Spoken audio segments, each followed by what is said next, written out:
Salut à tous, c'est Loïc, bienvenue sur Toute Berzingue. Aujourd'hui on se retrouve à Amilly, donc c'est dans l'agglomération de Montargis, dans le Loiret, pour un événement qui s'appelle les Élégantes. Donc là on est dans un contexte assez sympa avec un château et il y a une exposition de véhicules, surtout des voitures, normalement avant 1970. Et il y a pas mal de trucs assez sympas. Donc on va aller voir tout ça, allez c'est parti.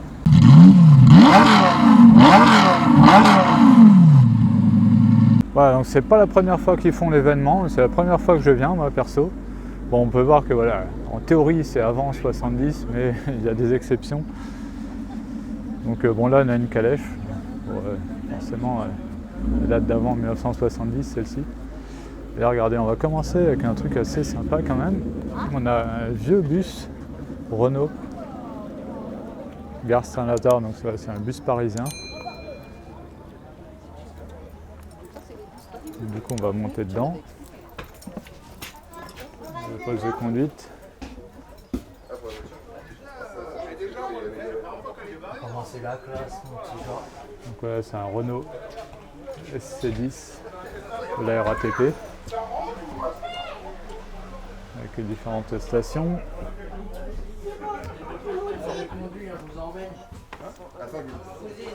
Et on en a un autre ici, ancien aussi. Alors, des bus comme ça, moi je suis monté dedans parce que ouais, je suis plus tout jeune.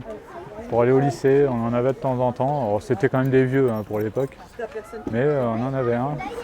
Et on avait un chauffeur, le mec était un peu taré. On l'appelait croque-mort. Le mec il conduisait, des fois il tournait le volant avec le genou et tout. Enfin bon, le mec est un peu bizarre.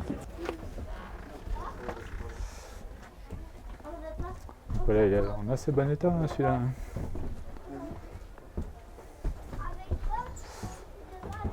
Donc voilà, regardez le contexte, il est assez sympa. Donc on va commencer ici avec cette Golf cabriolet par Karmann.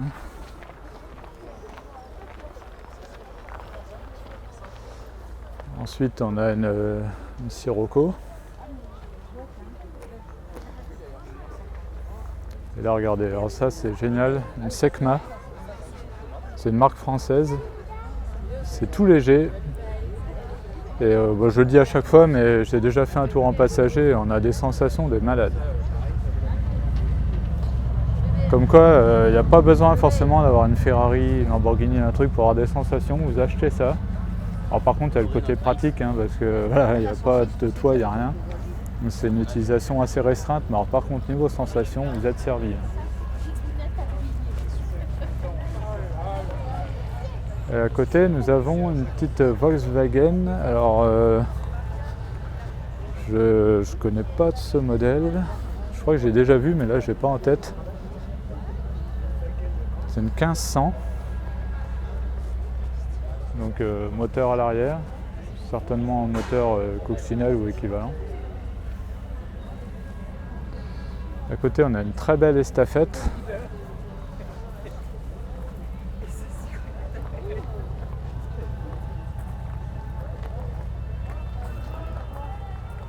Ah bah là on a encore Volkswagen avec la carrosserie dans son jus là, c'est fait exprès, là c'est un 1600 TL. Alors je sais plus les noms exacts.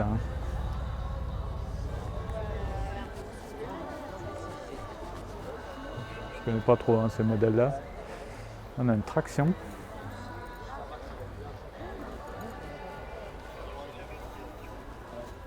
Ça, les tractions, c'est plutôt classique.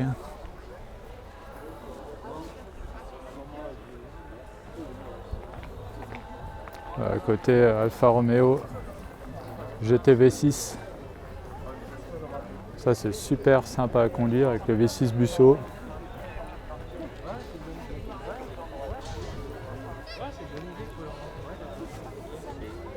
Alors là, nous avons une Neckar. Je sais pas ce que c'est exactement. Ouais, Europa spécial. Alors ensuite ici on a une petite Fiat coupé. Là aussi je connais pas le modèle de celle-ci. Donc on en découvre toujours. Le design est assez sympa. Ah, c'est une 124 Sport, ok, ah bah si 124 on connaît, mais en coupé comme ça, c'est vrai que je l'avais pas reconnu. On a l'habitude de voir les 124 Spider, mais là non, c'est une version coupée. À côté on a une traction.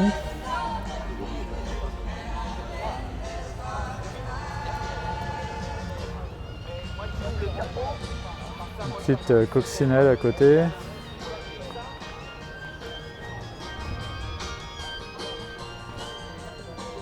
Là on a une Volkswagen encore Karmann Ghia, mais celle-ci c'est pas la première fois que je vous la montre, avec l'arrière plus allongé que les Karmann Ghia qu'on connaît d'habitude. Donc là le moteur il est à l'arrière, en porte-à-faux, c'est pas très courant. À côté on a une petite Fiat 500, une 4 chevaux. Ah ça c'est sympa ça. Alors c'est une dame. Alors je suppose que c'est une marque française parce qu'elle est bleue. Et puis il y a un drapeau français avec un coq. Donc je pense pas trop me tromper. Ah oui, je crois que je l'avais déjà vue celle-ci. Ça a été fabriqué, enfin c'est le gars qui a fabriqué lui-même sa voiture je crois. Il s'est inspiré de la Léa Francis et de la Bugatti Type 37. Rien que ça. Ça s'en inspire seulement. Alors qu'est-ce qu'il y a comme moteur? Moteur, boîte de vitesse et pont de Fiat 124, un 1300, d'accord. 69 chevaux quand même, hein, pour l'époque c'est pas mal, hein. Surtout que ça doit pas être très lourd. On a des phares de Citroën AC4, saut de vent Brookland, ouais. Ok, donc le mec il a fabriqué lui-même sa voiture, ouais je me rappelle, je vous l'avais déjà montré l'année dernière je crois, alors pas ici mais ailleurs. C'est le gars qui a fabriqué lui-même sa voiture, regardez c'est tout rifté et tout. C'est dingue hein.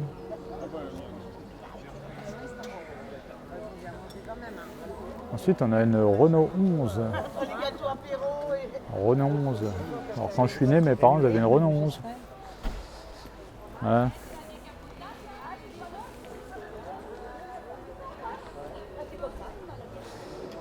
Après on a une 403 ici.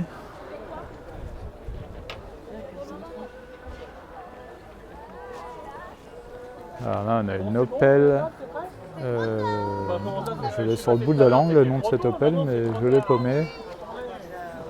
Regardez c'est marqué derrière. Regarde comment ça s'appelle celle-là déjà. Au record, ouais, c'est ça. Ça s'inspire pas mal du design des voitures américaines. Hein. Ça devait être une mode à l'époque.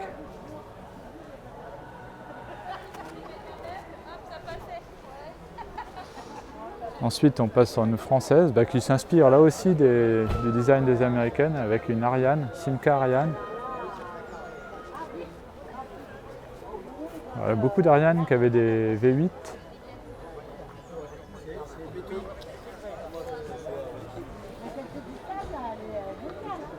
Ariane 4. Ensuite, on a une petite MGB. De côté, on a une petite Ford Vedette. Ford Vedette, c'est assez énorme. Hein. Particulier le design. On la reconnaît tout de suite celle-ci. Hein. Bon, c'est marrant, celle-ci elle est bicolore.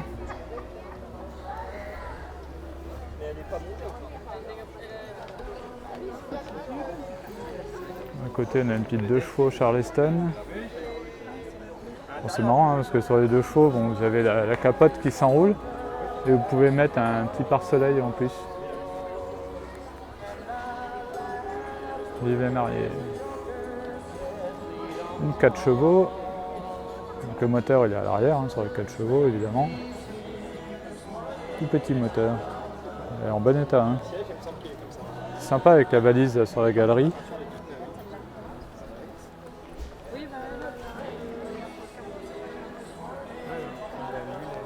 Encore une 2 chevaux,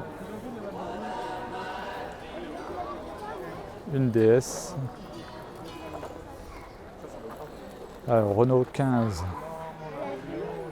Ah oui, alors ça c'est une histoire ça. Alors je suis pas sûr à 100% de mon coup, mais à un moment ils avaient redesigné le logo Renault, le losange. Il avait designé comme ça, sauf qu'en fait il y avait eu un procès de mémoire. J'ai peut-être des bêtises, hein, corrigez-moi si je me trompe. Ils avaient eu un procès parce que, alors je ne sais plus la raison, ça ressemblait à je ne sais plus le logo d'une autre marque ou je ne sais plus quoi. Et en fait il y a très peu de voitures qui ont eu ce logo. Ils ont été obligés de le changer assez rapidement. Donc voilà, Renault 15. Bon, moi je suis pas fan du design personnellement, mais... Pardon. Alors, regardez, là on a une Panhard qui arrive. Ça c'est une fierté française les Panhard quand même, hein, parce que c'était particulier, hein, ils étaient en avance sur leur temps. PL17, ça fait un bruit un peu spécial. On a une 403.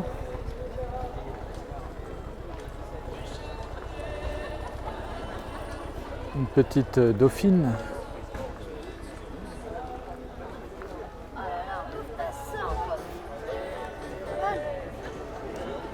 Dauphine Export.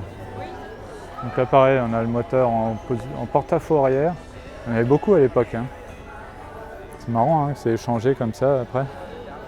Voilà une autre ici, Dauphine. Alors, est-ce qu'on va voir... Ouais, c'est marrant parce que là on a la différence. Regardez, ça c'était toute première où on avait le clignotant ici, en fait. Donc il éclairait rouge à l'arrière et blanc à l'avant.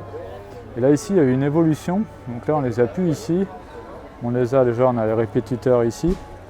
Et on a surtout donc, les clignotants qui sont à leur emplacement normal, tandis que là on n'a pas... Ouais, donc celle-ci est de 1960, elle est en boîte 3 rapports, et celle-ci elle est en boîte 4. Donc export, ça veut dire qu'elle était destinée à l'export. Ouais, donc plus récente.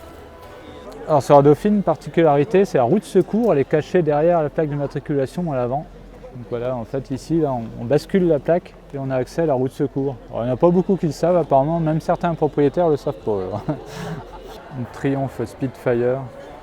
Ça j'aimerais bien un jour essayer, voir si c'est sympa ou pas à conduire.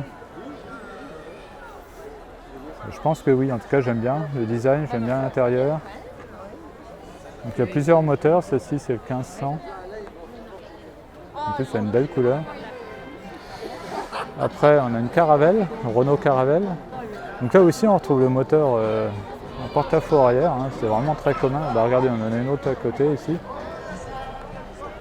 J'aime bien parce que c'était des couleurs assez flashy à l'époque. C'était courant.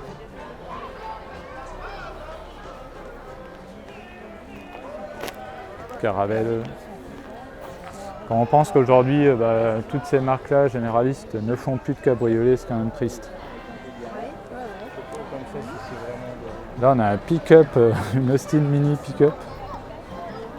Alors, c'est pas d'origine, hein. Enfin, à ma connaissance, il n'y en a pas eu. Après, moi, je n'ai pas la science infuse, mais... Voilà, on conduit à droite, c'est marrant. Elle fait Goodwood. Après, on a quelques motos. Bon, là, j'y connais pas grand-chose en moto. Bon, c'est une Suzuki, je le sais, parce que c'est marqué dessus, avec un sidecar. Là, on a encore une 4 chevaux. Ça va, je trouve ça vraiment mignon, une 4 chevaux. Peut-être que quand je serai plus vieux, j'en achèterai une. J'en sais rien. Encore une Dauphine. Là, on a encore une Caravelle, mais avec un hardtop. Donc là, en fait, le toit en dur qui est posé. C'est un cabriolet, hein, comme derrière, mais il y a le hardtop dessus. Il est assez balèze, hein, du coup, le hardtop là. Hein. Là, on a une Renault 16, qui était le haut de gamme Renault à l'époque. Hein.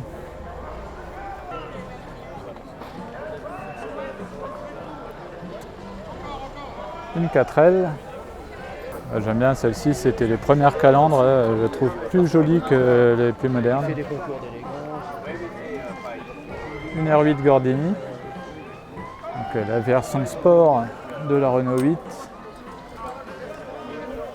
On retrouve toujours un moteur en porte-à-faux arrière. Et alors là, on a une Renault Floride. Alors, j'ai plus en tête la différence esthétique, enfin même la différence tout court entre la Caravelle et la Floride. Bon. J'ai reconnu quand même qu'il y avait une différence parce que les prises d'air, tout ça, c'est différent. Là, par exemple, on a les entrées d'air ici pour refroidir le moteur. Mais après, les autres différences, je ne connais pas bien. Je ne suis pas spécialiste de ces années-là. Regardez là déjà on a l'aération du moteur qui se fait derrière. Et sur celle-ci aussi on a la roue de secours qui est derrière la plaque de matriculation à l'avant. Voilà, on bascule la plaque, on a accès à la roue de secours. Après on a une 2 chevaux. 2 chevaux AZ, donc ça c'est les premières générations de 2 chevaux, hein. J'aime bien moi, avec la calandre à l'ancienne. C'est un peu comme les 4L, moi je préfère les toutes premières. Avec là les stries sur le capot, les portes suicides, etc. Ah bah voilà, là on a justement une ancienne 4L, comme tout à l'heure avec l'ancienne calandre. Alors j'ai appris une chose tout à l'heure avec un gars que je connais, c'est qu'il y avait des 4L, il n'y en a pas beaucoup, lui il en a une, là, il n'est pas venu avec parce qu'il ne peut pas venir avec toutes ses voitures. Mais il a une 4L où il y a une banquette à l'avant, une banquette à l'arrière. Et du coup sur la carte grise c'est une 6 places. Je ne savais pas que ça avait existé, c'est dans les toutes premières apparemment. Alors ici on a une traction. On a une petite Simca P60 étoile ici. Bon, à côté on a une Citroën Ami 6. Là, avec l'arrière qui est vraiment particulier, hein, le design là c'est. Faut aimer. Hein. La vitre qui est inversée à l'arrière, vitre arrière. À côté on a une R8 Gordini. Une traction, une 2 chevaux qui a été un petit peu customisée avec des petites fleurs, genre hippie. Un petit buggy LM. Alors ça généralement c'est basé sur des coccinelles.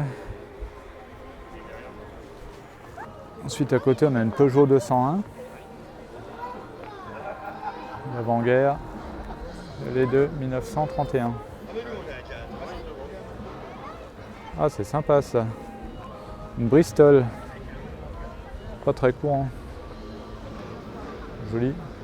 Donc une anglaise évidemment. C'est marrant, l'intérieur a l'air assez récent. Ça doit être du néo-rétro un petit peu. Je connais un peu Bristol mais pas très bien. Je ne saurais pas vous dire exactement. On voit qu'il y a pas mal de choses récentes, donc c'est une voiture qui est plus récente qu'elle en a l'air. Je ne saurais pas vous donner l'année. Après on a encore une Peugeot 201, celle-ci c'est une coupée. Tout à l'heure on avait une berline. Jolie hein. Une petite coccinelle.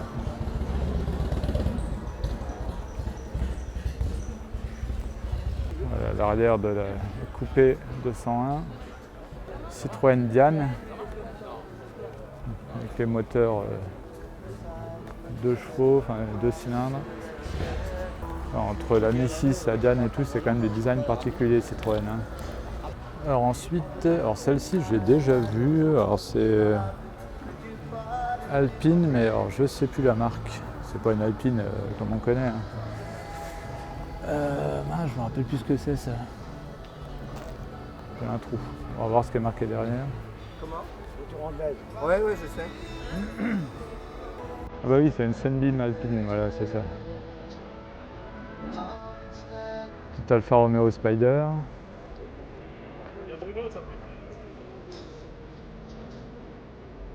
Joli. Une Austin Mini.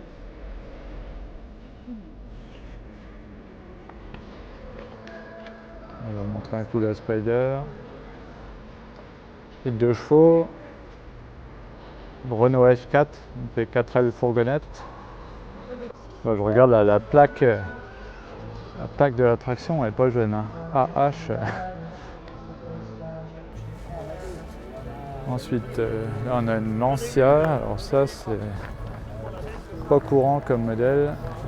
Lancia Beta 1300 en berline. Après on a une petite Renault 5 Lauréate. Une Mercedes. Alors moi les Mercedes ces années-là, je suis obligé d'aller voir derrière ce que c'est. Hein, parce que 280 SE. Assez balèze. Après on a une Alpine A310 V6. Je précise V6 parce qu'elle existe en 4 cylindres. En 4 cylindres, elles ont toute une vitrine là, qui prend tout le long du capot avant. Et elle n'a pas les ailes élargies à l'arrière. Ici on a une petite Renault 5 Alpine Turbo. Elle est très belle, hein. En rouge comme ça en plus, sympa. À côté on a une Super 5 GT Turbo.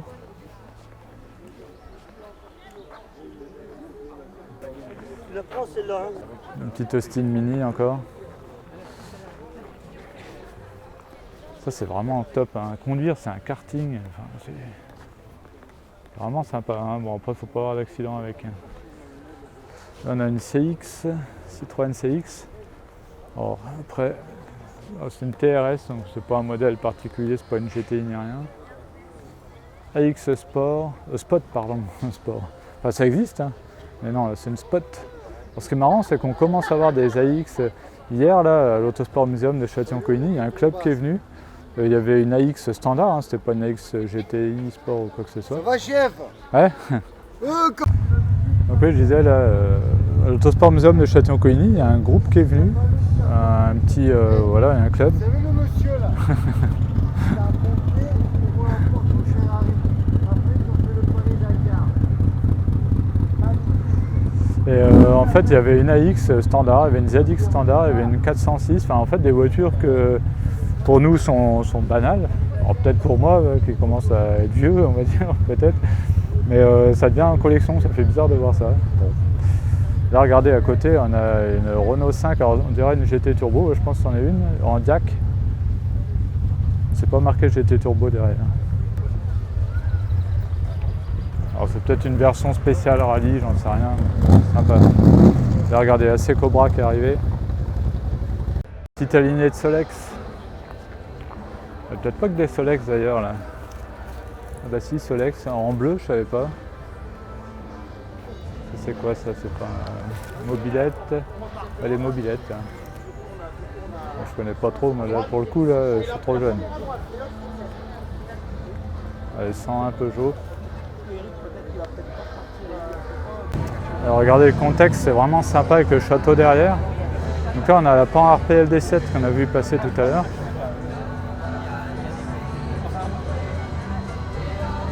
Bon après à ton âge ça va. Une Peugeot 504 cabriolet dessinée par Pininfarina. Une MGA. Ça je trouve ça vraiment superbe, hein, les MGA. Regardez ça. Le contexte là. Je vais vous montrer l'intérieur. L'intérieur des Anglaises. Traction grise. Bon, je les préfère en noir. Ou blanche, sympa aussi en blanc. On a une Peugeot 201, c'est la troisième. Alors celle-ci a encore une carrosserie différente.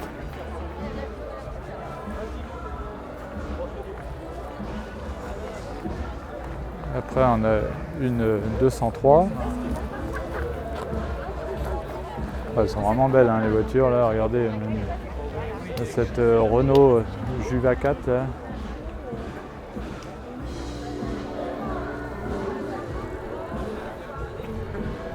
La peinture et tout est vraiment belle.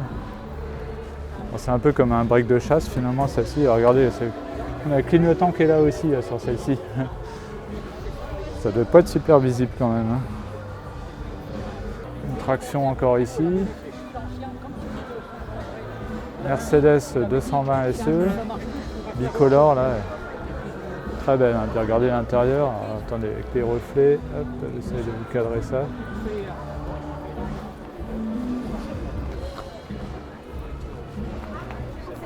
C'est impressionnant à Calandrin. Après on a une traction, alors regardez celle-ci c'est une version longue, il y a eu plein de carrosseries hein, de traction. C'est même une 6 places, hein. Il y a des strapontins. C'est la version familiale de la traction. Là. En bicolore aussi. Là. Limousine, pas ce que vous voulez.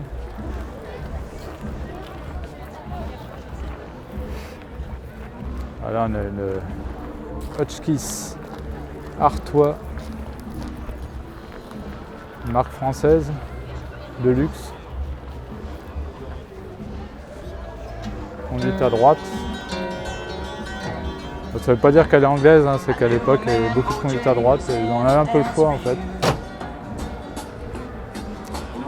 Ici on a une Talbot.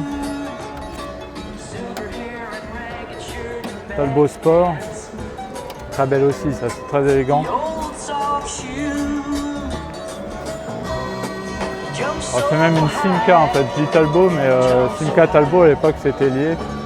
C'est une Simca 9 coupé sport en fait. Mais alors pourquoi je dis Talbot? Moi c'est marqué Talbot derrière, je suis pas fou. Bah si je suis fou. Simca Sport, ok. Ça ressemble hein. Après qu'est-ce que c'est que ça? Alors là on peut pas deviner de l'arrière, on est obligé d'aller devant là. C'est le genre de voiture là. C'est une Chenard et Walker, ouais bah oui, on peut pas le deviner.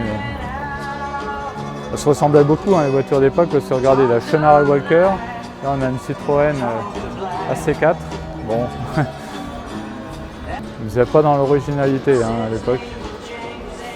Ah regardez là, on a une Citroën, alors celle-ci elle est énorme. Alors, je sais pas ce que c'est comme modèle d'ailleurs. Comment? Rosalie, d'accord. Ah ouais, ok.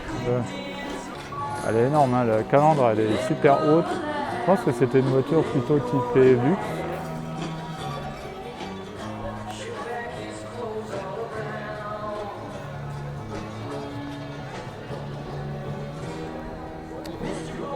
Après on a une 250 SL.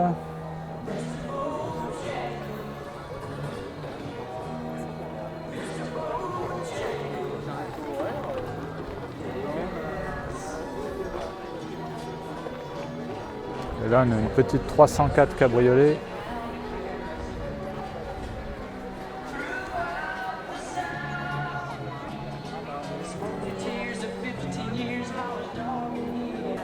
Une estafette Renault, Renault Service par le garage Bastille, garage bien connu ici sur Montargis. Et d'ailleurs il a fait des courses, enfin plein de choses. Et il y a eu des séries spéciales Bastille hein, qui sont sorties de certaines voitures. Donc voilà. Bastille fait partie de l'histoire de Renault au niveau même national. Je ne pensais pas que c'était aussi grand, il y a quand même pas mal de choses. Hein. Là, on a une Fiat 1500 Spider. Une Caravelle encore à côté. Une MGB. Une MGA, la vache elle est super belle celle-ci, hein, avec les pneus flambants.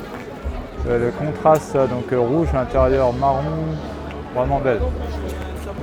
Là on a une Fiat 850 Sport Spider. Une petite Fiat légère là, sympathique. Alors regardez-moi cette beauté aussi là, la Samsung cabriolet. C'est une S4 1939. Magnifique. Et là, cette 190 SL, la Mercedes, j'adore. Après, ici, on a quelques moteurs fixes. Et des vieux tracteurs aussi, on va passer rapidement, c'est sympa aussi. Donc là, on a un Holder, par exemple. Je ne connais pas, mais il est joli. Ça, c'est quoi? Un Ferguson. Ça, c'est un Someka. Et on a quand même aussi quelques voitures avec une 2 chevaux ici. Une MGB. Et on a même un petit train à vapeur pour les enfants. Regardez, un vrai train à vapeur. Miniature qui peut emmener des enfants. Voilà, regardez.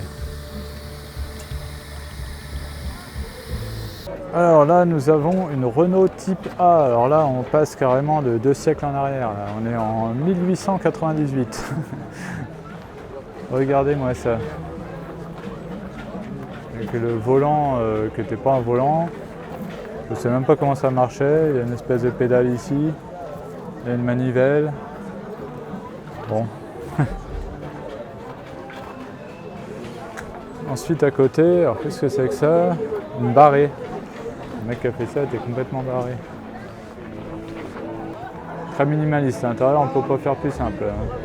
Donc ça je pense que c'est une Citroën trèfle, regardez.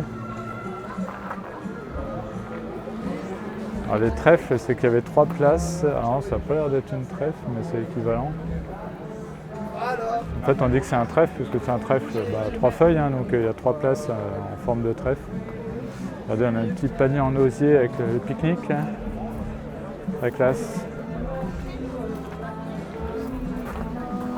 1924, celle-ci. Hein. Après, ici, on a une 2 Dion bouton. Regardez les bouchons de radiateur avec le coq là. C'est une marque française aussi. Je vous montre aussi le bouchon de radiateur de celle-ci. Bon, il y a une aile qui part un peu en couille, je ne sais pas si c'est normal. Ah oui, c'est pour pouvoir ouvrir peut-être le capot, non, c'est bizarre. Bon. Voilà, donc elle a 2 Dion boutons.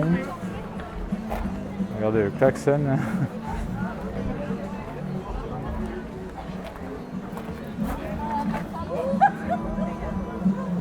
À côté, qu'est-ce que c'est? Je ne sais pas vous dire d'ici. Moi je dirais que c'est une Lorraine Dietrich quand même. Parce qu'en fait je la connais, cette voiture, j'ai déjà vu. Là on a la malle arrière. C'est pour ça qu'on appelle ça une malle. À l'intérieur c'est vraiment une voiture de luxe. On a quand même un petit strapontin, séparateur avec le chauffeur. Et là je gêne pour les photos, attendez je m'en ai. Ah, c'est ça, Lorraine Dietrich. Regardez le lévrier là qui surgit. Là. Non. On va continuer dans les vieilleries ici avec une Renault Torpedo Casellin. Là c'était une voiture de luxe à l'époque aussi. Hein. Enfin, de toute façon à l'époque quand on avait une voiture à la base c'est qu'on avait de l'argent. Hein. Donc elles étaient toutes un peu luxe, mais là c'était quand même du grand luxe. Il y avait différents niveaux aussi. Alors ça, qu'est-ce que c'est? Alors là comme ça je ne saurais pas vous dire, généralement les avants comme ça c'est du Renault, mais il y a des pièges, des fois il y a du 2 Dion bouton. Alors comment je vais pouvoir vous dire ça? Est-ce que c'est marqué quelque part sur le tableau de bord? Non. Ça va être compliqué là. Le marketing à l'époque c'était pas aujourd'hui, hein. Ils affichaient pas forcément en grand la marque. Hein. Ah non, d'habitude c'est marqué là au-dessus, mais non. Le radiateur il est à l'arrière du moteur du coup là. Bon, je sais pas ce que c'est, je dirais une Renault, mais pas sûr. Là aussi, je dirais une Renault aussi, mais pas sûr à 100%.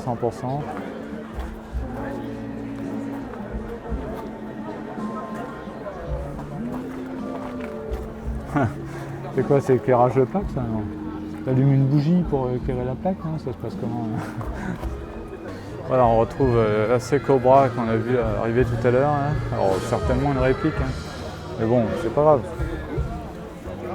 Ouais, c'est sûr, c'est une réplique. L'intérieur est vachement récent. Enfin, vachement récent. C'est plus récent que celle des années 60. Qu'est-ce qu'on a comme moteur là-dessus? Bon, ça, c'est une moteur de malade mental. Hein. Je peux en témoigner là.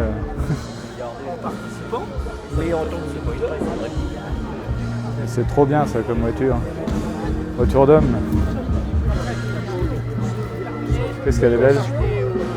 Donc celle-ci est de 1983, c'est une Dax et elle fait 427 chevaux, donc c'est énorme parce que là j'en ai essayé une il n'y a pas longtemps, 220 chevaux c'était déjà beaucoup, mais alors là le double.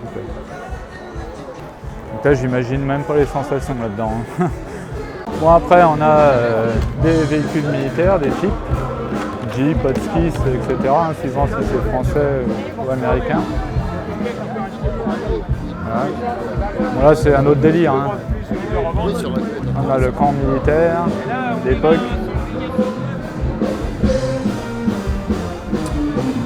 Et après on a les américaines. Donc là on commence avec une Mustang des années 60. Une couleur assez originale. Je pense pas qu'elle soit d'origine, mais bon, quoique des fois on est étonné. Là on a un petit pick-up des années 50. Un Plymouth.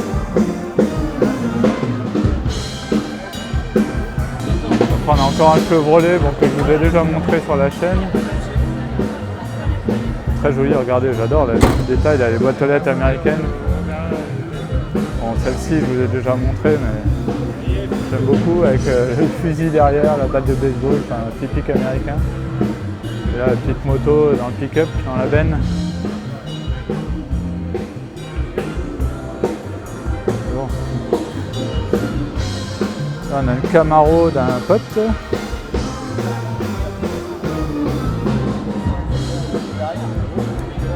Là on a une Pontiac Trans Am avec le T-top. T-top, c'est ça. Le hardtop qui s'enlève en deux parties. Il reste une partie centrale.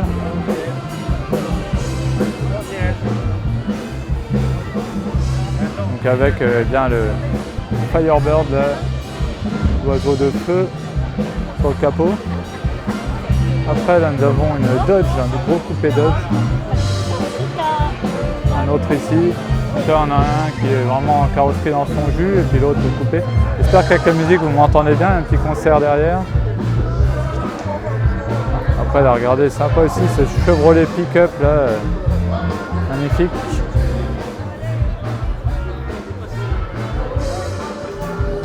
Il est original celui-là. Énorme pare-choc arrière, hein, chromé, en blanc et tout, très beau. L'intérieur. Ah et alors là, attendez, j'ai vu un truc après là. Un truc de dingue. Alors attends, regardez là on a un V8. Un petit pick-up des années 50.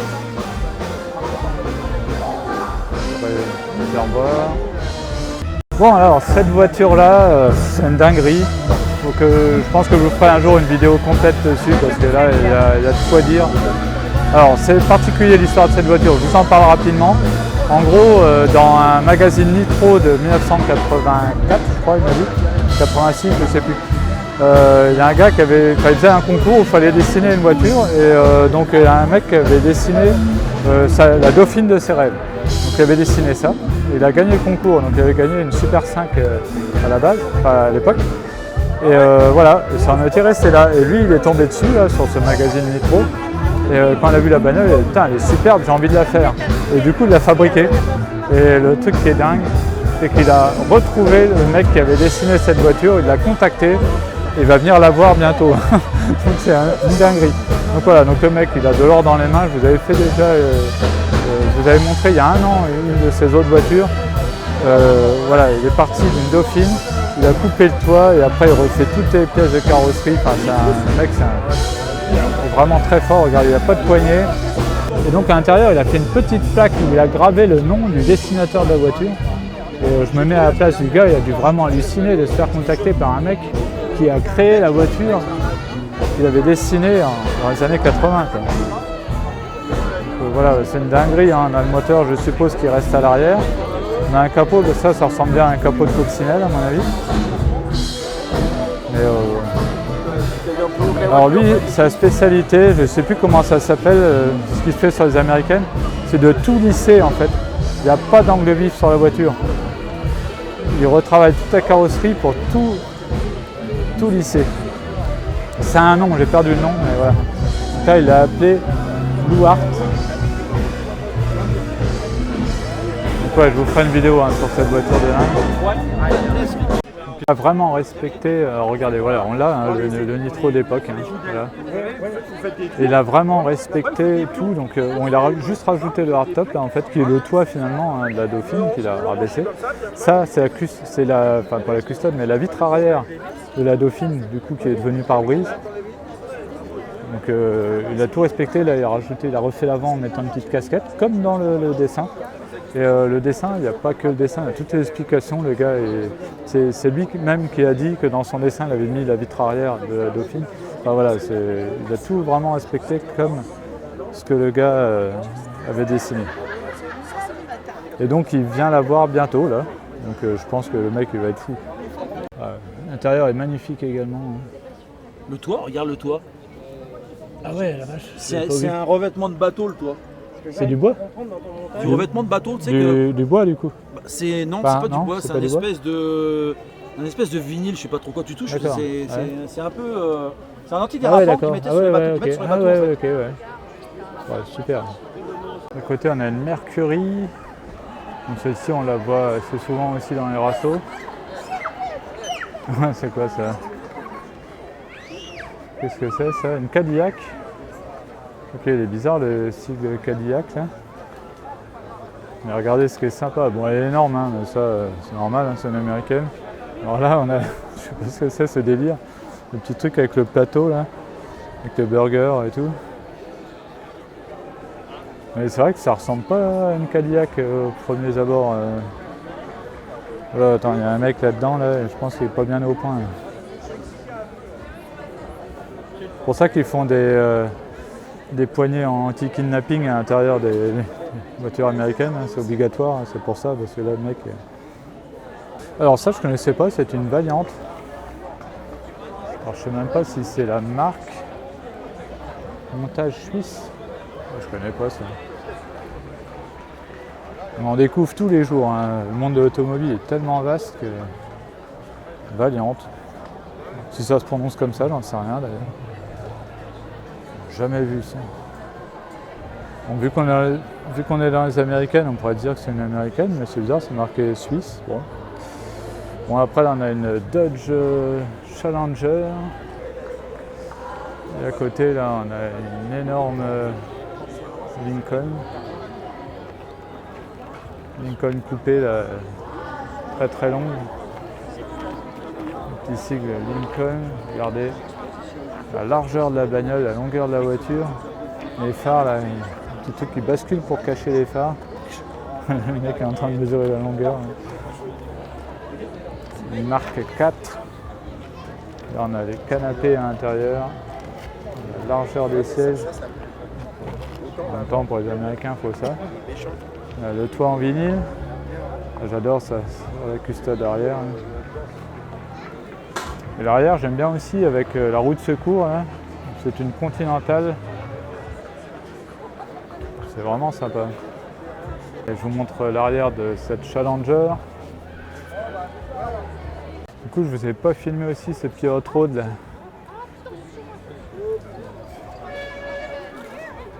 Ce passager n'a pas l'air au point non plus. Hein. Ouais, là, je pense que ça fait un petit moment qu'il est là, lui. Je vous avais déjà montré celle-ci, ça me dit quelque chose avec un squelette à côté. Voilà, donc hot road, hein, c'est un peu comme les voitures des années 30. Les Américains, ils ont mis un gros moteur à l'avant, ils ont élargi un peu l'arrière, tout ça, et c'est parti. Rabaisser, enfin bref, customiser. Petite Corvette C3 ici.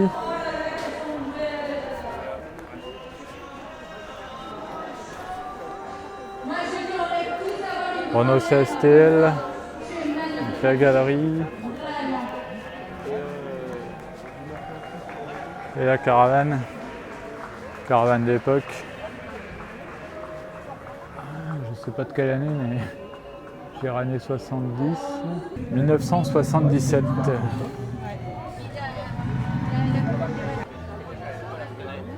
Bon, regardez celle-ci aussi, elle est sympa. Attends, tu l'as mis tout travers. Oh putain, regarde, t'as encore les alcools d'hier. Bon bien voilà pour ce rassemblement ici, donc les élégantes à Amilly. Vous avez vu le contexte, c'est vraiment sympa, il y a de tout comme voiture, des populaires beaucoup, mais vraiment un peu de tout, donc c'est ça que j'aime. Et quelques voitures vraiment incroyables. Voilà, donc j'espère que cette vidéo vous a plu. Si c'est le cas, n'hésitez pas à liker, n'hésitez pas aussi à vous abonner et à activer la petite cloche, comme ça vous serez au courant dès que je mets une nouvelle vidéo. On se retrouve à très bientôt sur Tout Berzingue. Allez, salut!